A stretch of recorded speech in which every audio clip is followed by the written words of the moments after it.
నేనేమంటున్నా అంటే ఈ 15 నెలలల్లా మీరు వచ్చినట్టు అప్పులు తీసుకుపోయి పెద్ద కాంట్రాక్టర్లకు ఇచ్చిండ్రు. ఇంకా 35 నెలలు మాత్రమే ఉన్నది. కనీసం నెలకొక మంచి పని చేయండి. మీరు ఒక నెలకొక్క మంచి పని అనే ఒక్కటన్నా మంచి పని చేయండి.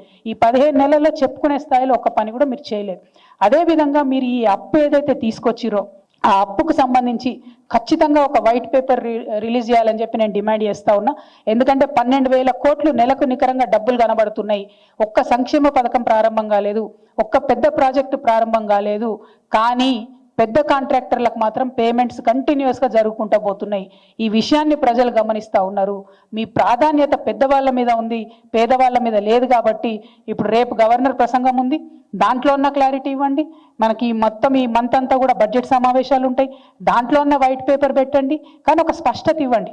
ఇవాళ మీరు 1,50,000 కోట్ల అప్పు 15 నెలల్లో తీసుకొస్తే మరి మీ వైఖరి చూస్తుంటే ఇంకొక 3.5 లక్షల కోట్ల అప్పు తెలంగాణ ప్రజలు నెత్తిన మోపే